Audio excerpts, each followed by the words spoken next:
नमस्कार दोस्तों, स्वागत है आपका टीवी 24 पर और मैं हूं अजय सिन्हा। दोस्तों, उत्तर प्रदेश में उपचुनाव को लेकर सियासी गर्मागर्मी बढ़ गई है और इस बीच भीम आर्मी चीफ चंद्रशेखर आजाद ने वो फैसला ले लिया है जिसके बाद बीएसपी सुप्रीमो मायावती समेत अखिलेश यादव और योगी आदित्यनाथ की टेंशन बढ़ने वाली है।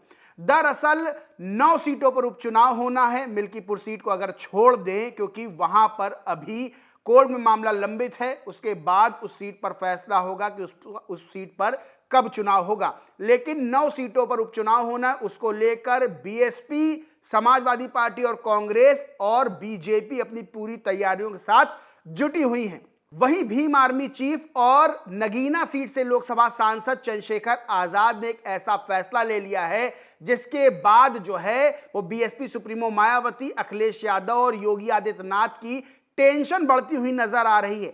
दरअसल चंद्रशेखर आजाद ये बात पहले ही कह चुके थे कि अब जो चुनाव होगा उसमें आसपा यानी आजाद समाज पार्टी चुनाव लड़ेगी और उपचुनाव को लेकर भी चंद्रशेखर आजाद ने ये बात क्लियर कर दी थी कि अब उपचुनाव भी हम लोग लड़ेंगे।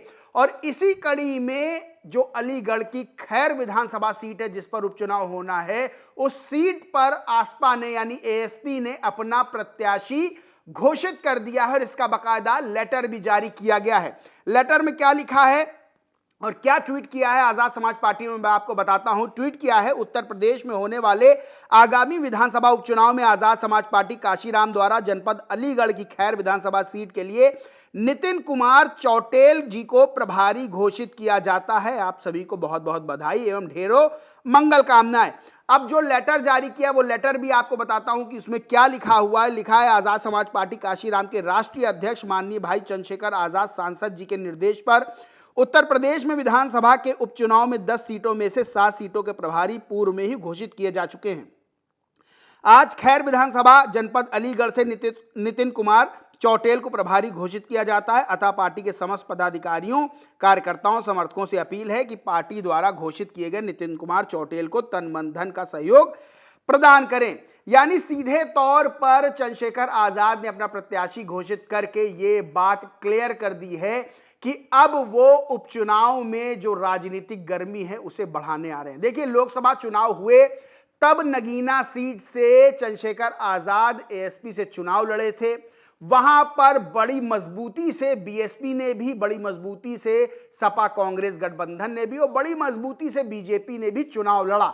लेकिन चंद्रशेखर आजाद ने एक तरफा जीत हासिल की थी। लगभग 1.5 लाख वोटों के अंतर से जीत हासिल कर वो लोकसभा पहुंचे थे। उसके बाद उन्होंने क्लियर कर दिया था कि अब उनके इरादे हर सीट पर चुनाव लड़ने के हैं और इसी कड़ी में अब अलीगढ़ की खैर से भी उन्होंने अपना प्रत्याशी घोषित कर दिया है। सबसे बड़ी बात यह है कि जो बीएसपी का वोट बैंक है, यानी अगर बात करें तो एससी वोट बैंक और खास तौर से जाटव वोट बैंक, अब उसी वोट बैंक में बड़ी टूट होती हुई नजर आने वाली है, क्योंकि उसी वोट बैंक पर भी चंद्रशेखर आजाद जो है राजनीति करते हैं। और सबसे बड़ी चीज यह है कि चंद्रशेखर आजाद ने यह बात नगीना सीट पर दिखा दी थी कि उनको बीएसपी का बड़ा वोट बैंक टूटकर मिला है। यानी सीधे तौर पर चंद्रशेखर आजाद ने नगीना सीट पर जो जीत दर्ज की थी वो सबसे बड़ा बीएसपी के लिए खतरे का संकेत था। अब अगर 2022 के विधानसभा चुनाव की बात करें जिसमें बीएसपी का प्रदर्शन बेहद खराब रहा था, उसे 1 सीट मिली थी।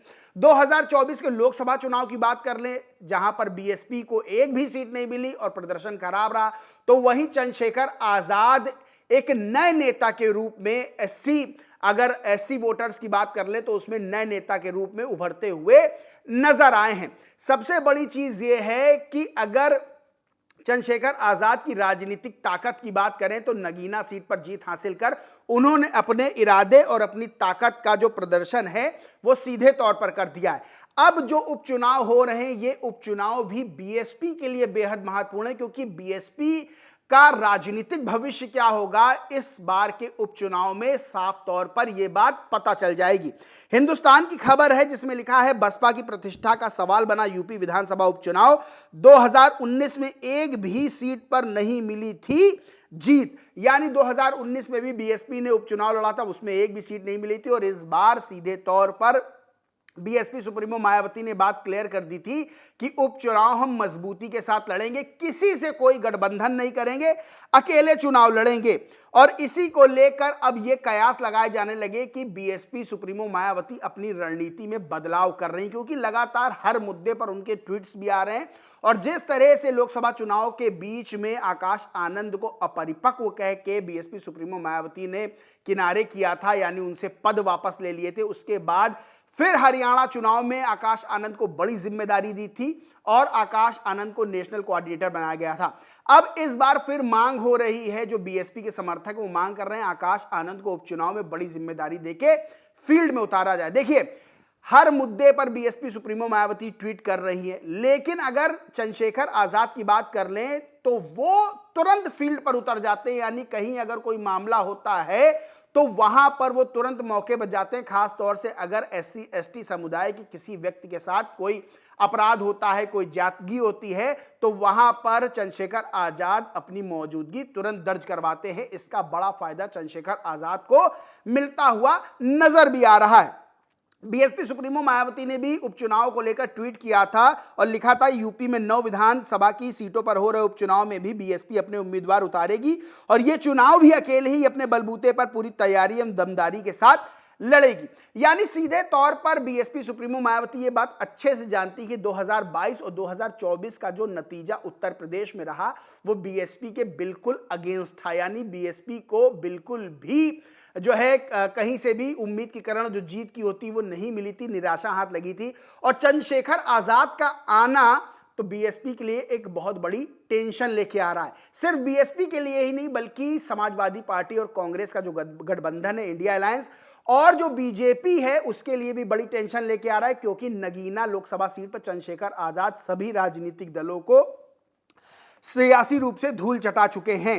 अब अगर खैर विधानसभा सीट की बात कर ले तो खैर विधानसभा सीट पर अगर नजर डालेंगे तो एक जो जाति आंकड़े हैं उसके हिसाब से भी मैं बात करूंगा, उसके हिसाब से बताऊंगा कि किस जाति का वहां दबदबा है। क्योंकि उत्तर प्रदेश की अगर उत्तर प्रदेश की राजनीति की बात करें तो यहां जाति का फैक्टर बहुत महत्वपूर्ण है और इसी को लेकर सबसे बड़ी चीज है कि राजनीतिक दल अपने अपने प्रत्याशी घोषित करते हैं। खैर विधानसभा सीट की बात कर ले तो यहां पे मैं आपको बताऊंगा कि कौन सा ऐसी कम्युनिटी है, कौन सी जात है जो सबसे ज्यादा मजबूत है। ये सुरक्षित सीट है खैर जो विधानसभा सीट है। अब यहां पर जो सबसे ज्यादा जो है मजबूत हैं वो हैं जाट वोटर्स, यानी 1,15,000 के लगभग जाट मतदाता हैं और कहते हैं जाट मतदाता जिसके साथ भी गया वो चुनाव खैर विधानसभा सीट पर जीत जाता है। वहीं ब्राह्मण वोटर्स की बात कर ले तो 60,000 के लगभग हैं और जाटव वोटर्स जो कि बीएसपी का कोर वोट बैंक माना जाता है और उसी वोट बैंक पर चंद्रशेखर आजाद की भी निगाह रहती है, वो जाटव वोट बैंक जो है 70,000 के लगभग है। अगर टोटल एससी वोटर्स की बात कर ले तो 1 लाख से ऊपर जो है ये वोट बैंक जो है एससी वोट बैंक बैठता है। वहीं 35,000 वैश्य वोटर्स हैं और 30,000 के लगभग मुस्लिम वोटर्स हैं। अगर नगीना सीट की बात करें तो लोकसभा चुनाव में मुस्लिम वोटर्स ने भी बड़ी संख्या में चंद्रशेखर आजाद को वोट दिए थे, तभी 1.5 लाख के अंतर से चंद्रशेखर आजाद ने जीत दर्ज की थी। अब एक बार फिर से खैर विधानसभा सीट पर जो है चंद्रशेखर आजाद ने अपना प्रत्याशी घोषित कर दिया है और सीधा संदेश दे दिया है कि उत्तर प्रदेश की राजनीति में अब पूरी तरह से पांव जमाने को तैयार है।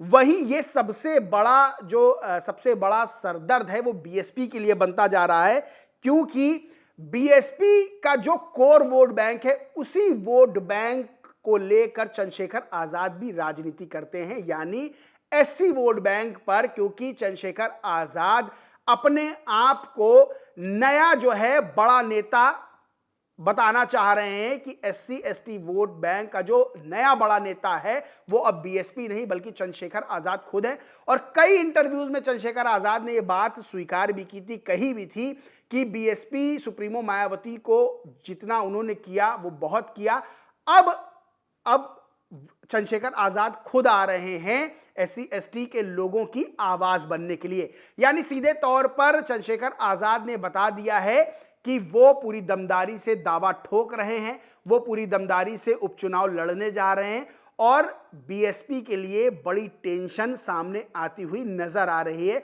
वहीं बीएसपी सुप्रीमो मायावती और आकाश आनंद भी पूरी ताकत से आगे बढ़ रहे हैं कि बीएसपी का जो खोया हुआ जनाधार है उसको किसी भी तरह से वापस लाया जा सके। वहीं चंद्रशेखर आजाद की एंट्री जो है सपा, कांग्रेस और बीजेपी की भी टेंशन बढ़ाती हुई नजर आ रही है। बहरहाल आने वाले दिनों में जब उपचुनाव होंगे, उसके बाद जब रिजल्ट आएंगे तो पता चलेगा कि चंद्रशेखर आजाद कितनी मजबूत दावेदारी पेश कर पाए। यह भी पता चलेगा कि बीएसपी क्या अपना खोया हुआ जनाधार वापस पाने में सफल रही है। वहीं यह भी पता चलेगा कि इंडिया अलायंस और बीजेपी की टक्कर में कौन ज्यादा मजबूत है। लेकिन खैर विधानसभा सीट ऐसी है जहां पर बीजेपी मजबूत रही है, बीएसपी भी दूसरे नंबर पर मजबूत दावेदारी पेश करती रही है, लेकिन समाजवादी पार्टी जो है वहां पर बहुत मजबूती के साथ दिखाई नहीं दी है।